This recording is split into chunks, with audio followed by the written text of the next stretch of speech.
We've got a Rams-Steelers Week 7 mega preview. Can the Rams get over 500? We've got a big injury update. It is not good regarding Kyren Williams. What will the Rams do at the running backs position? That's coming up next here on Locked On Rams. You are Locked On Rams, your daily Los Angeles Rams podcast. Part of the Locked On Podcast Network, your team every day.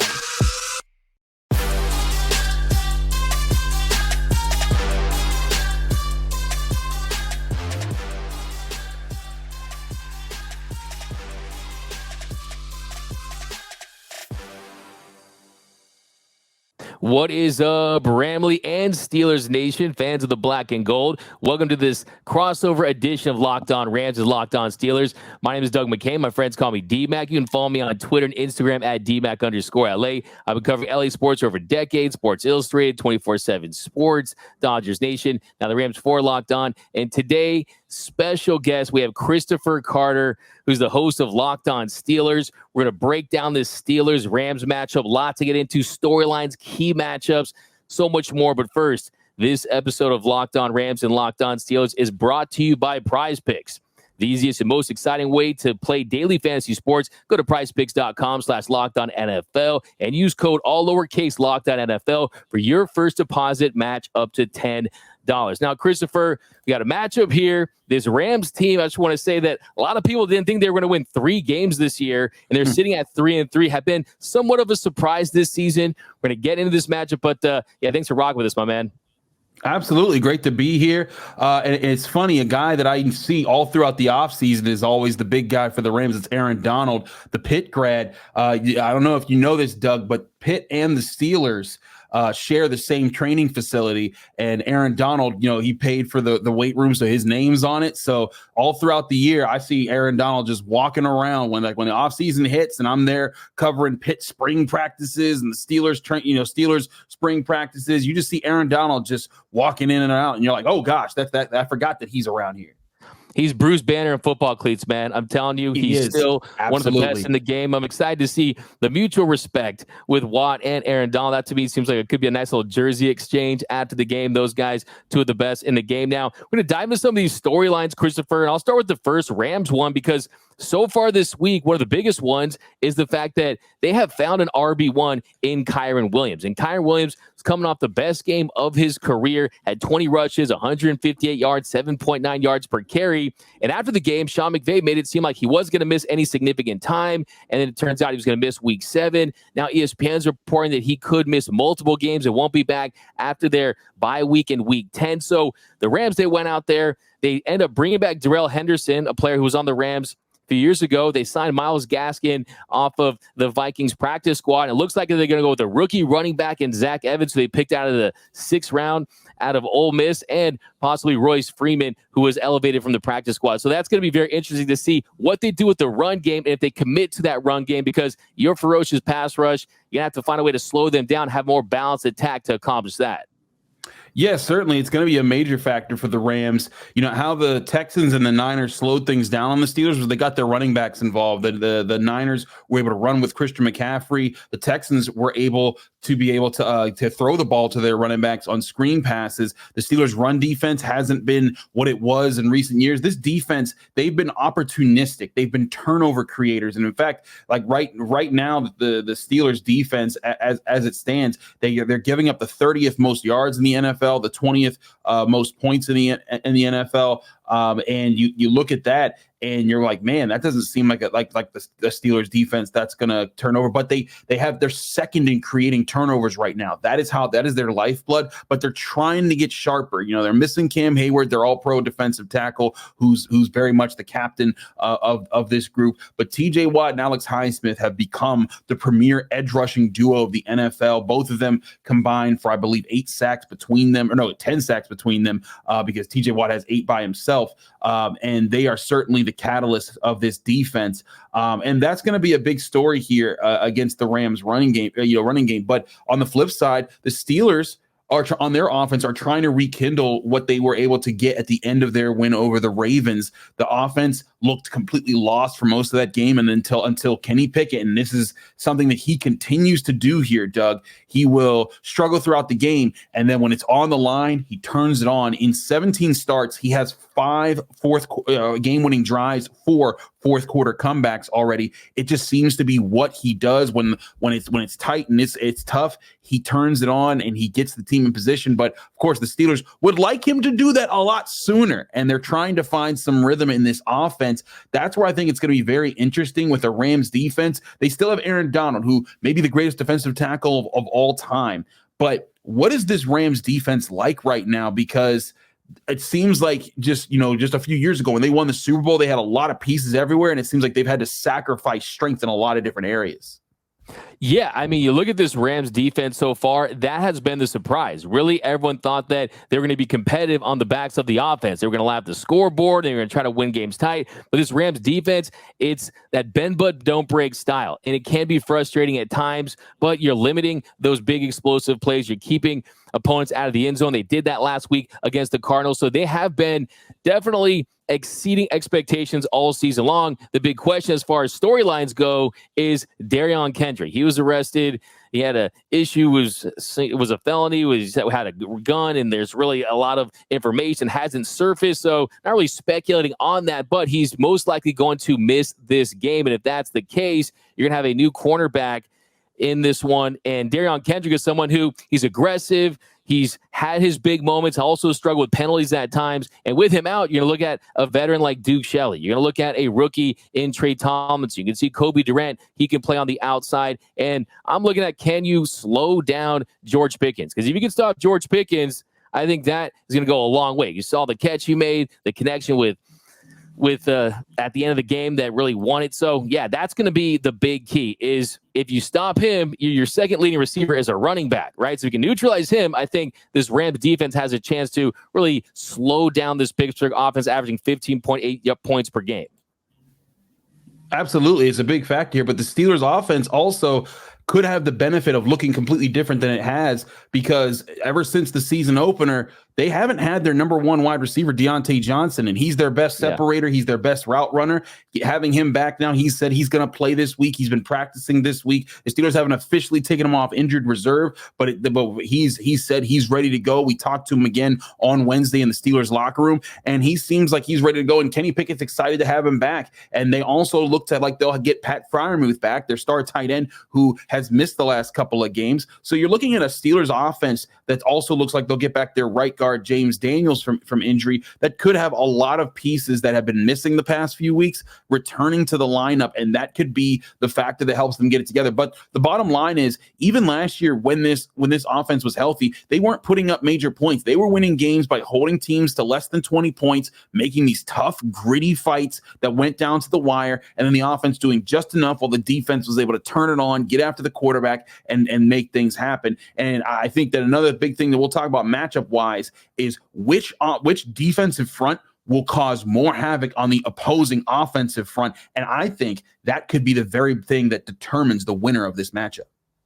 I agree with you, and I think that's a great thing to point out. That's a big storyline, is that you guys are getting guys back. Deontay Johnson, you look at the help along the offensive line that struggled for Pittsburgh this season. We're on the flip side, the Rams, the momentum they built with the running game against the Cardinals, you're losing your top running back, using your backup running back now. And then on top of that, you're losing your starting cornerback, got some offensive linemen banged up with Joe Noteboom still dealing with a groin injury. Ernest Jones, their inside linebacker, their leading tackler, he's dealing with some stuff as well. So that is going to be a big factor, is how do the Rams handle that? And yeah, I do think it's going to be big. Sean McVay is someone that does not like to commit to the run, right? As far as what we've seen in recent years. And in the last game, he ran 9 straight times. That was the most in the Sean McVay era. The previous high was 5. And does he trust a rookie running back? Does he trust a Royce Freeman? That remains to be seen. I will say the way Zach Evans is built, he's built more for their new gap scheme that they're using. You saw a lot of zone running in the past, but now you're seeing a more physical running style from this Rams offensive line.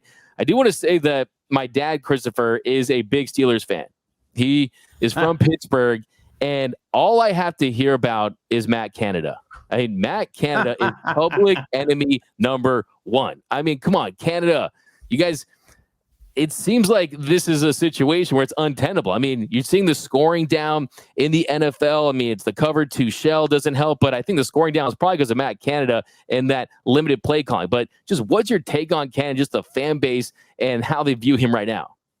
Listen, it's become a meme at this point in Pittsburgh. They're not just chanting "Fire Matt Canada" at Steelers games anymore. They're chanting him at the Pittsburgh Penguins game, our hockey team in town. Like they have played, I think, 2 games at home. Both have had "Fire Matt Canada" chants begin. Even in DC, the Penguins played the Capitals in DC, and it's a tradition. After the Penguins win, there's like a certain set of steps that are close to the arena there in DC, where Penguins fans will gather there. They'll chant "Let's go Pens." They'll meet all the different Pittsburgh fans. But this week, or this past week, when they did that, they didn't just chant "Let's go Pens." They all chanted "Fire Matt Canada." It is a meme at this point. But here's my thing, Doug, and any Locked On Steelers listener and fan knows this about me. I don't think Matt Canada is the biggest problem that people think make him out to be. I think the Steelers' biggest problem has been execution. Now, I do think that Matt Canada's biggest problem right now is getting the guys to execute within his scheme, but there have been plenty play calls where the Steelers call. There's open guys here, there, everywhere. There's possibilities for Kenny Pickett to take. There's solid blocks that if they just hold reasonable spots that Najee Harris and Jaylen Warren can break through. They just haven't been consistent on offense, and that has been the biggest problem for the Steelers offense moving forward. Matt Canada, I think, has become the scapegoat for a lot of fans to kind of express their frustrations and to get upset about things. People want him to get fired. He's not going to get fired until the end of the season at best. So I think for the Steelers, their biggest question is, can they get some execution on offense? In the preseason, they had 5 drives with their first team offense. All 5 resulted in touchdowns. Everyone thought, okay, maybe they found something. They got back to the regular season, and all of that went away. They have to find something there, and I think a lot of this rests on the shoulders of Kenny Pickett, and I think that'll be a big talking point in our next segment. Yeah, I definitely want to touch on some more Matt Canada, some more Kenny Pickett, some keys for the Rams guys. They need to step up. That's coming up next here on this crossover episode of Locked On Steelers and Locked On Rams. But first, we want to remind you that this show is brought to you by Bird Dogs. Bird Dogs make you look good. They use stretch khaki shorts designed to fit slimmer on you through the thigh and through the leg, giving you a truly sculpted look. And Bird Dogs, they come in the same way that to look exactly like Lululemon, but they fit a lot better, and they fit better than regular pants because they're not made of stiff, restricting cotton. This issue is fixed because Bird Dogs uses a cloud knit fabric that looks just like khaki but stretches so that you get a way slimmer fit without having to sacrifice movement. And that can be huge if you're working on the go and you're wearing your Bird Dogs and you're not trying to get restricted there. Bird Dogs also use an anti-stink sweat wicking fabric, which keeps you cool and dry all day long. So go to birddogs.com/lockedonnfl for a free water bottle with your order. That's birddogs.com/lockedonnfl for a free water bottle. You won't want to take your Bird Dogs off. We promise you. And we're off and running here on this crossover edition of Locked On Rams and Locked On Steelers. Just want to send a shout out to our everyday listeners. We appreciate you. Join the Everyday Listeners Club. It's 100% free, and you won't miss a thing about your Rams or your Steelers. But here, Christopher, let's get right into it. I want to jump back to that conversation about Kenny Pickett. He's another guy that my dad has some strong opinions on, sometimes good, sometimes bad. It does feel like it's been a up and down year for him. And I think that it's always premature. You got to give guys time. I've heard people out there saying, okay, his ceiling is Jimmy Garoppolo. Well, guess what, Christopher? Jimmy Garoppolo had a lot of success against this Rams team. And that could be trouble for us heading into this one. And look, here's the thing. The Rams, they get killed on passes over the middle. That's been the recipe for disaster. That's what San Francisco did against them. And I was looking at the passing charts, and you're seeing everything on the numbers for Pickett. Not a lot over the middle. I don't know if that's a Canada problem, if that's a Pickett problem, but just what do you make of that? I mean, if you're a Steelers fan, a lot of Steelers fans be like, it's a play calling problem. Why don't they just call more passes to the middle? Thing is, they're getting guys open over the middle. Pat Freiermuth, Deontay Johnson, George Pickens even. There's times they're open over the middle, and Kenny Pickett just hasn't seen them. And that is very peculiar for the Steelers because I covered Kenny Pickett in college. I covered the University of Pittsburgh as well. I was there for his ACC championship run. I covered him even before that when he was at Pitt. And the biggest thing I always took away from Kenny Pickett was he was such a good decision maker. He could process the field. He could develop chemistry with his guys, and he could understand how to get the ball to get the guys in situations that favor them in better spots.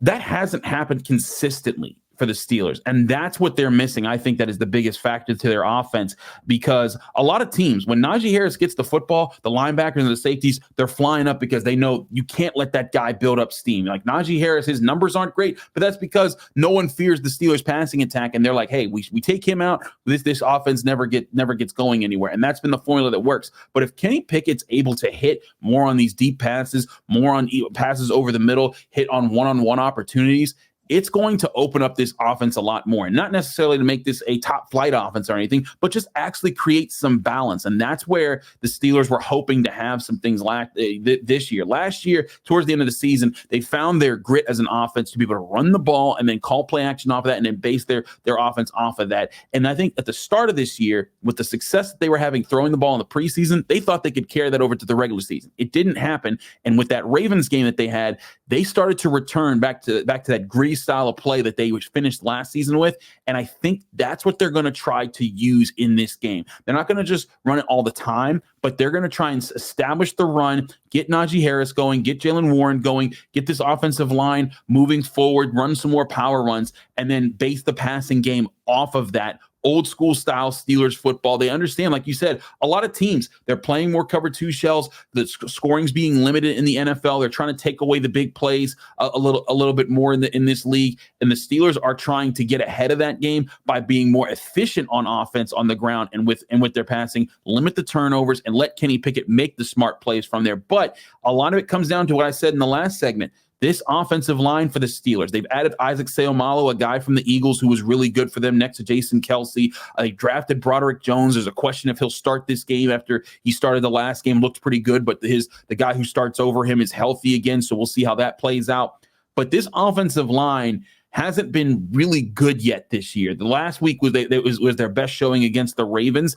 and it seemed like they were taking a step forward, and now they're getting healthier again. But I really think the big matchup here is going to be, can the Steelers offensive line neutralize Aaron Donald and the Rams front more so than the Rams offensive line can neutralize the Steelers defensive front that's headed up by TJ Watt and Alex Highsmith, who both have been major playmakers for the Steelers. Yeah, it's such an exciting matchup of two of the game's best pass rushers right now. Absolutely elite. I think that Watt's pretty much going to be a runaway for Depoy at this point of the season, how good he's looked. And you look at, I was watching Mason Cole kind of get beat a couple times, some of the offensive line play for the Steelers. And if the Rams can take advantage of that, Aaron Donald is going to get double. He'll probably get chipped. Can these rookies like the Kobe Turners, Byron Young, who's been one of the best rookie defenders in the league, we look at pressure rates, he's been right up there at the top of the Micah Parsons of the world. Can he continue to gain momentum? I do want to talk about TJ Watt, though, and that ferocious Steelers pass rush. I mean, you look at 38.2 pressure rate, that's 9, 34.4 blitz rate, that's ninth, averaging 3 sacks per game. That is an absolute massive factor in this one, because if you can get to Matthew Stafford and disrupt things, and the Rams don't establish that run game because they're starting running back and their backup is out, then that could be a situation where the Steelers have something in this game. I mean, last week, Stafford was sacked 3 times. So far this year, 40.9 pressure rate against this Rams offensive line. Stafford, that's 6th in the league. That's absolutely a weakness that the Steelers can exploit. That's the big thing. The Steelers, they're living off of pressure right now because their secondary still has talent in it. Micah Fitzpatrick's still back there. He's still the all-pro safety, though they're moving him around a lot more this year. He's not playing pure free safety, and I think that's lending to him not having as many turnovers. And Joy Porter Jr. had a huge interception in the last game on Lamar Jackson, but there's a question, where will he play in this game? Because he's been playing more. He played more in the Ravens game than he had all season, and I think there's a lot of talk if he's going to be a starter in this game, but it still starts up front for the Steelers. Cam Hayward's not there, but Larry Ogunjobi has been important over the middle, as has Keanu Benton, the rookie out of Wisconsin that they've added. DeMarvin Leal's back and healthy for this game. The defensive linemen are big there, but as you were talking about, TJ Watt, one thing he does so well, he knows when to turn it on and to win in certain plays. And it's one of the things that a lot of analytics people are just, he defies our numbers because he shouldn't be able to get the kind of pressure that he gets or the kind of sacks that he gets because he doesn't quote unquote win pass rush. He doesn't have a high pass rush win rate, but when he wins his pass rush, he finishes plays. And that's why he leads the NFL with 8 sacks right now. Alex Highsmith has also become a big factor there. He's also been huge against the run. And the two of them, I'm telling you, Doug, and I tell people this all the time when on the Locked On Steelers podcast, their chemistry is insane. Whenever the Steelers come off, whenever the first team defense is practicing, they're doing their thing. When they come off, they're working together on their hand drills. They're just working like, I'm going to beat you with this. I'm going to beat you with that. I'm going to beat you with this. And they're just getting quicker and sharper almost every rep. And they're building that sharpness together. Now, Alex Highsmith isn't just the Robin to TJ's Batman. He's like the Green Lantern or the Flash or so. He's another member of the Justice League. He's not a sidekick anymore. He's a legit super threat that people have to really consider. And I think that's where this defense becomes a problem for teams because you can't just focus on TJ Watt anymore. Because if you just double him, you then risk giving up pressure to Alex Highsmith. I want to ask you, what is the biggest factor here for this Rams offensive line? What has been their biggest struggle so far? Has it been more so one-on-one matchups, or has it been communication? Where are you seeing their weaknesses come from? Yeah, I mean, if you look at where they were at to start the season, Alaric Jackson at left tackle, he's done a decent job. Steve Avila, he's a rookie. He's done a really good job. I mean, if you look at Joe Noteboom, they basically benefited on the fact that he got injured, and your old friend, Steelers legend Kevin Dotson, he goes in there and he's performed well, and he's been better in run blocking than pass protection. And that really has been the big surprise, that this team has been a better run blocking team than a pass protecting team, but they still have done a significantly better job last year when they were decimated by injuries as far as how you match up with a TJ Watt, with a Alex Highsmith. You can see that. You can see the chemistry they have on the field together. Seems like they always know where the other one's at, and they're all going to do their damage. TJ Watt is going to do his damage. It's just about limiting that damage. He's relentless to get to the quarterback. You have to double team. You're going to have to chip with the tight end. As far as his offensive line goes, I think you have to get the ball out quick. I think you can't rely on explosive plays, because that's what we see as a problem sometimes. I mean, Cooper Kupp is back. We're going to talk about Cooper Kupp in a second here. And if you're relying on those explosive plays and Matthew Stafford doesn't have time to throw, you're going to get to him and you can start to see things snowball. So I want to take advantage of getting the ball out quickly, trying to move the chains and try to get this offense humming like we've seen the last few weeks, because they've been consistent. They've been marching down the field. They're not relying on these big, massive explosives. I think that's really the number one thing. And we got more key matchups, though. I really want to talk about Cooper Kupp. We'll talk about some of these other Steelers players, and I think this will be an exciting game. I'm really looking forward to this one. I think this one go either way. But that's coming up next here on a crossover edition of Locked On Rams and Locked On Steelers. But first, before we go anywhere else, I want to remind you this episode is brought to you by FanDuel Sportsbook, the number one sportsbook in America. You can get ready for all the NFL action every single week when you go to FanDuel, America's number one sportsbook. And right now, new customers can bet $5 and get $200 back in bonus bets guaranteed. You don't have to win your bet. You don't have to lose your bet. You just get the $200 in bonus bets straight up when you sign up for FanDuel Sportsbook right now. Plus, all customers who bet $5 will get $100 off NFL Sunday tickets from YouTube and YouTube TV. Now is the best time to join FanDuel. The app is easy to use and you can be on everything from spreads to player props and more. So visit FanDuel.com/lockedon and kick off the NFL season with an offer you won't want to miss. That's FanDuel, an official partner of the NFL. This episode is also brought to you by Jase Medical. The Jase case provides 5 life-saving antibiotics for emergency use. All it takes to get a Jase case is fill out a simple online form, and in some cases, jump on a quick call with one of their board-certified physicians. You can get ongoing care from our physicians on any treatment-related questions doctor created, doctor recommended. There's a lot of things going on in the world right now. You never know when disaster might strike, and you don't want to be caught unprepared in one of those situations. You want to have a Jase case that can have several life-saving medicines ready for you and your loved ones right at home. Everyone should be empowered to take care of themselves and their loved ones during the unexpected. That's where Jase handles everything from online evaluations to licensed pharmacy medication delivery and ongoing consultation and care. Jase Medical is simple. You go online, fill out a form, then you get a prescription, life-saving medications delivered right to your door. The Jase case gives you peace of mind so that you are not just hoping that you have access to medication in an emergency. You actually have it, because Jase Medical makes sure you have the medication in hand. Save more than $360 by getting these life-saving antibiotics with Jase Medical, plus an additional $20 off by using code LOCKEDON at at checkout on jacemedical.com. That's code LOCKEDON, LOCKEDON, all capital letters, all one word, at Jace, JASE, medical.com. And welcome back to this crossover edition of Locked On Rams and Locked On Steelers. And here in our third segment, we got some predictions. We're going to continue these key matchups. And this one I want to pick up on is the Rams are going to need one of their receivers to have a big day. And that guy most likely is going to be Cooper Kupp, who's played like Super Kupp since he's returned. Last week, 7 catches, 148 yards on 9 targets. Since he's been back, he's basically been top 5 in every single category: receiving yards, targets, receptions, 266 receiving yards in his 2 games back. Over his last 32 games, 109 receiving yards per game. And you see a lot of Steelers fans out there have some issues with some of the cornerback play, a little too much cushion. You've been beat with some explosive plays. What do you make of the Steelers secondary to this Rams receiving core? I think the Steelers secondary is still trying to find who it is, because they've been living with Levi Wallace and Patrick Peterson on the outside. And then you saw last game when they put Joey Porter Jr. in, you couldn't go to him. He's been targeted 7 times this year. He's allowed 1 catch for 12 yards. He's got an interception, a pass breakup, and he's been targeted on several key money downs, and he's been winning almost all of them. And that's where he's been sharper. The rookie out of Penn State, the guy that they picked with the first pick of the second round because they got that from the Chicago Bears.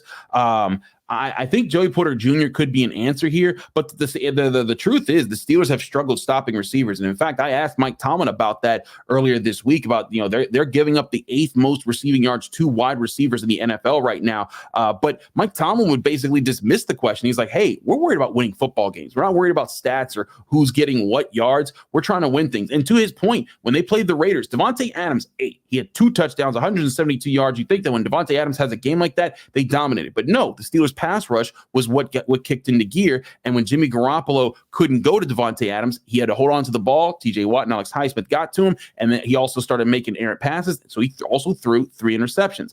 That's where the Steelers are going to have to try to neutralize this matchup by getting to Matt Stafford, forcing him to make bad throws, and giving the Steelers a chance to create those turnovers. But absolutely, not only Cooper Kupp, but Puka Nacua and Tutu Atwell are all threats that the Steelers have to be really considerate of. They have not been good at covering guys. But one thing the Steelers, I think, have done well over the years under Mike Tomlin is when they're able to put together a game plan, they limit guys. If you go back to the last time they played the Rams, and that was when they had backup quarterbacks in the year 2019, when they didn't have, they had Mason Rudolph starting that game because Ben Roethlisberger was out for the season that year. You go back to that game, Cooper Kupp held to 0 yards in that game. Aaron Donald only got 1 sack in that game. You thought that he would get a lot more against that. They tried to neutralize him as best they can. The Steelers recognize that guys like that, they're going to be game breakers. They're going to be guys who make plays, and you have to understand that. But you have to scheme around trying to limit them as much as possible. That's where the Steelers, I think, are going to do as much as they can to say, hey, you're going to be able to get the ball to him, but to get it to him, you're going to have to work, and you have to keep working, and you're going to have to start making more risks at it. That's where I think the Steelers, they can work on doubling Cooper Kupp a little bit more, but the biggest thing is they have to take away the quicker throws for Stafford, like you were talking about. He wants to get the ball out quick. They have to take that away, force him to hold on to the ball, and make him have to trust his offensive line against the Steelers pass rush. They do that. I think that's their best chance to try to counterbalance what the Rams love to do in the passing game, because Matt Stafford, if you give him space in that pocket, he's going to kill you. 100%. I think that's absolutely one of the biggest keys. Then we look back on Monday, we evaluate this game is, did they get the ball out quick? Did you run enough to keep that Steelers defense honest? If you do those 2 things, then you give you a chance to have some balance. You have to have some semblance of a running game in this one, because if you have the offense relying too much on explosives, it could be a miserable day for Matthew Stafford getting to the quarterback. So I'm definitely looking at that one. Also, Christopher, I had to point out this, and it pains me to say this. Of course, shout out to the Ramley, big Rams fan here, but Steelers in town, there's going to be a lot of terrible towels in the building. They might be selling the terrible towels at the Rams concessions during this one, okay? So it's going to be a factor. You're probably going to see over 50% Steelers fans. Don't doubt that, but I still think this game is really up in the air. I think you look at the Rams offense, the momentum they built, the defense that has been surprisingly close to league average. They've been good in a lot of different categories that can neutralize this Steelers offense, averaging 15.8 points per game. I think this one is going to be a lower scoring affair. I don't anticipate them lighting up the scoreboard. I don't know if you throw out predictions on your show for the predictions episode for the crossover, but I got the Rams winning this one 24-17. I usually hold off my predictions for Friday because I try to build up suspense to what my picks will be. But I will say I think this is going to be a very close contest. I think both teams are still fighting to be the other teams that they want to be by the end of the season. And I think that the Rams, their strength in the passing game, it hits right at the Steelers' weakness as far as covering right now. But I also think the Steelers' strength as far as getting after the quarterback hits at the Rams' weakness as far as protecting the quarterback. And that's where I'm just not 100% sure just yet is where I fall in this prediction. But to your point about, the Steelers fans being there, people need to understand. I think people in Pittsburgh have come to know this, but people naturally don't understand. Steelers fans aren't traveling. They're just everywhere. Pittsburgh, when the 70s, right. when the 70s, when they got great, the steel mills were closing down. So a lot of families, they left Pittsburgh. They moved all across the country. That's why there's huge bevies of Steelers fans in California, in Nevada, in Florida, in hot weather climates, in Arizona. I've been to Steelers games in Arizona, and I was once at a Steelers Cardinals game. There were 75% Steelers fans there, and I couldn't believe my eyes. I was like, this is insane. The same thing happens to a lot of times in Florida if their team's not great. Same thing happens a lot of times in California. It happened at a Chargers game recently, or when they went out there a few years ago. So I fully anticipate Steelers fans to be there, but this will still come down to how the Steelers actually perform in this game. Can the offense start faster? The Steelers defense hasn't had the chance to really protect too many leads this season. And when they have historically with this core, they have been able to protect it. They've been able to play a little bit more aggressive, and that's what forces teams to kind of have to take those riskier throws and get things going. So I'm not going to give my full prediction just yet, but I'm right with you on the Rams. I think that there are advantages here that Matt Stafford, a veteran quarterback, a Super Bowl champion, he can take advantage of these moments if the Steelers pass rush can be negated. One thing that the Texans did very well just a few weeks ago when they dismantled the Steelers, they had a game plan that went through their running backs in the screen passes, in the quick passes that allowed CJ Stroud like you said, get the ball out quick. Don't worry about trying to make the big play every time. And the Texans had a game plan that neutralized the Steelers' edge rushers and forced their linebackers and interior defensive linemen to be the playmakers. They weren't able to that game, but the Ravens tried a similar plan, and it didn't work because the Steelers' linebackers and interior defenders were better there. And once that was neutralized, the edge rushers came into play. T.J. Watt and Alex Highsmith did their thing. I think that's going to be the key here. Can the Rams neutralize the edge rushers on offense, and then can they try to beat the other Steelers defenders? If they do that, I give them a very high chance to win this game. Yeah, absolutely. And I would feel more confident about this pick if they weren't dealing with the injuries at the running back position. I mean, the Rams, they're confident in running the football now. And that Pittsburgh defense allowing 4.8 yards per carry, that's 28th. But I will say that Matthew Stafford, he's been elite, a lot of different categories. He really reestablished himself as a top 10 quarterback once again, but his turnovers do come in bunches. And if you can't get to the quarterback, you can't sack him, you can make life miserable, that's definitely going to be the recipe for success. I'm pretty confident that this Rams defense can stop the Steelers offense.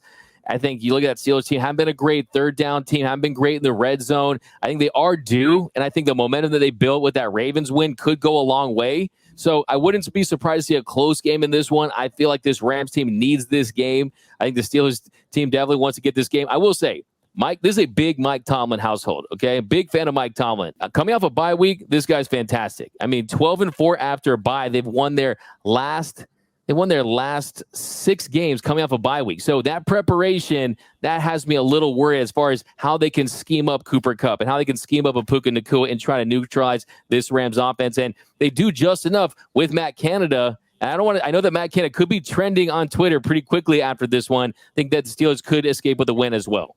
It's funny. Matt Canada, listen, no matter what happens, Matt Canada will be trending. If they score 40 points, they'll be like, it wasn't because of Matt Canada. Like, in fact, it was a whole thing, Doug, in the Ravens game.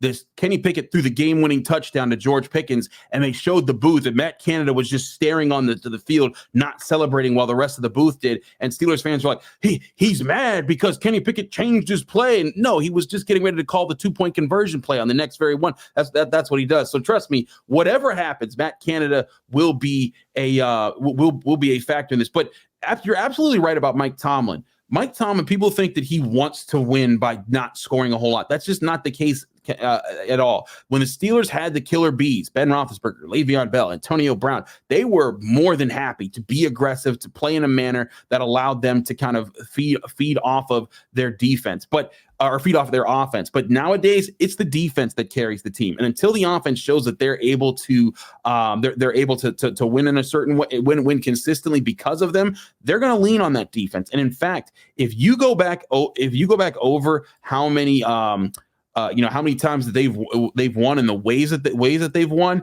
you can look at it and see like, man, they've won a lot of these games by holding teams to 20 points or less, and the offense doing just enough to get them over. That's their way of winning right now. And it's not a situation where it's like, hey, they want to only have to win that way. It's just a reality of that's how struggling the offense is as they've rebuilt it over the years. But I think where the Steelers are at right now is that they're trying to get to a point where this offense is efficient enough before it takes off and gets to a point where you can say, okay, this is the offense it's commanding the field. They don't need it to be a super powerful offense just yet. Just get to the point where you're possessing the football. You're not turning the ball over. You're running the ball consistently. In fact, if you go back over the Steelers, they've 21 wins since the start of the 2021 season. And I think in all but two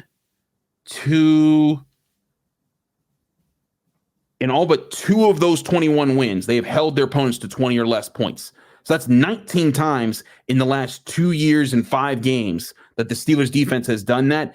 That's absolutely in their ballpark. I think that's where the Rams fans have to look at. Can they get over that 20-point mark there? And that's when the Steelers, they would either need defensive touchdowns to put them in, like they did against the Browns this year, or they're going to need their offense to do something they haven't done, and that's score 3 touchdowns in a game with Kenny Pickett leading the way. Yeah, look, it's the Steelers defense, man. They're always tough. Watt's going to give them fits. We know that. The key number I'm looking at is number 4. Can you limit them to under 4 sacks? Can you play 4 quality quarters? Because the Rams still haven't had a game where you had 4 quarters of solid football throughout. If they do that, I think they'll get the win. But I would not be shocked to see the Steelers surprise in this one and get a W as well. So much respect for Mike Tomlin. But that's going to do it for this crossover edition of Locked On Rams and Locked On Steelers. If you haven't yet, be sure to subscribe to the channel, hit that subscribe button, hit that notification bell, and comment down below. Give us your predictions for this matchup, Steelers and Rams. What is your biggest key? That's going to do it. My name is Doug McCain. You can follow me on X and Instagram at DMAC_LA. You can follow Christopher Carter at Carter Critiques over on X. But until next time, whose house? It's Locked On Rams house.